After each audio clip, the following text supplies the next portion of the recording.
Bueno, soy Michel Suñén, soy un escritor zaragozano, trabajo en publicidad y en el tema literario lo que me gusta es crear intrigas en nuestro entorno, ambientadas en nuestra comunidad, con personajes nuestros, con escenarios cercanos.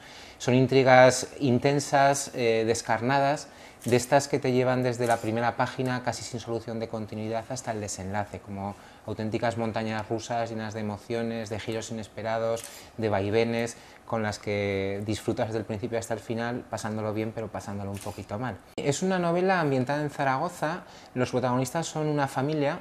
Él es un político conservador, emergente, que en un momento determinado pues decide convertir, bueno, por las circunstancias se convierte en adalid de la prohibición del velo islámico en España. En su pueblo, él es alcalde, pues toman la iniciativa, es el primer pueblo en Aragón que prohíbe este uso de indumentaria islámica, y a partir de ese momento pues el círculo mediático le lleva a convertirse pues en un referente en toda España. Yo siempre acostumbro a coger en mis novelas, por eso elijo la novela negra, los temas de actualidad social, mezclarlos ahí, condimentarlos con esos ingredientes de suspense, de intriga, de tensión, de dramatismo, y me gusta la novela negra porque me permite profundizar en la realidad actual, ¿no? Yo de alguna manera digo que mis novelas negras pretenden ser novela histórica contemporánea, es decir, trazar los esbozos de lo que es el entorno en el cual nos movemos. La verdad que lo acogen muy bien porque favorece la identificación al reconocer escenarios, personajes, entornos, incluso protagonistas que están sacados de la realidad social y que cobran su papel en la novela, pues es un plus a ese interés y a ese engancharse con el libro, ¿no? Les ayuda a sentirlo más cercano y más próximo. Tiene también una dificultad añadida y es la credibilidad.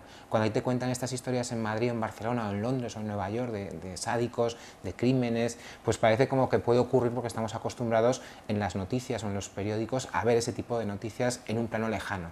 Ahora, cuando ocurre en tu barrio, en tu ciudad, con tus gentes, parece como que cuesta más hacer entender a la ciudadanía o a los lectores que eso puede ocurrir, ¿no? El amante del género negro es fundamental. Ahí hay tipologías de todo tipo, desde chavales de 18 o chavalas de 18 años hasta señoras de 55, de 60 que leyeron Látex, que es una novela dura, y me dijeron que les había encantado.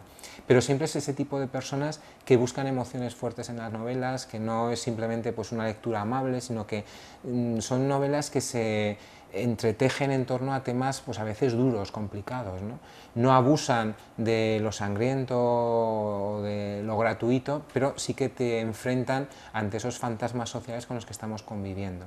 ¿Qué es lo que tienes que hacer? Pues ser coherente con tu estilo, ser tú mismo.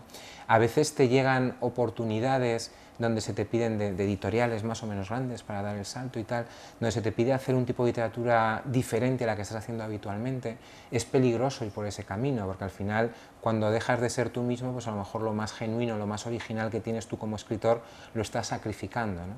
Entonces, lo que tienes que ser es perseverante, fiel a ti mismo, e ir cubriendo tus pasos poco a poco y siempre con solución de continuidad. Independientemente del mercado, que como en cualquier sector hay una crisis galopante y esto implica que evidentemente se disponga de menos recursos para invertir en libros, para comprar literatura, pero sí que es cierto que en Aragón estamos viviendo una época boyante, porque para las poquitas personas que somos, cada vez más y en muy diversos géneros están triunfando a nivel nacional verdaderos autores aragoneses de todo tipo. Internet es una herramienta, es como el cuchillo, que no es, en sí mismo no es bueno ni malo, depende del uso que se le da. Si lo utilizas para cortar jamón y repartirlo entre gente hambrienta es maravilloso, si se lo clavas por la espalda a uno que pasa por la calle es terrible, ¿no? Internet es una herramienta. ¿Qué ocurre? Que a veces se hace un mal uso de esa herramienta y es una herramienta muy reciente, aunque parece que ya es indispensable, lo que nos hace pensar que lleva entre nosotros muchísimo tiempo, pero dentro de lo que es el panorama histórico de los inventos lleva muy poquito, estamos todavía aprendiendo a manejarlo, ¿no? Al final las herramientas, las personas tenemos que aprender a utilizarlas y yo creo que sí que es positivo.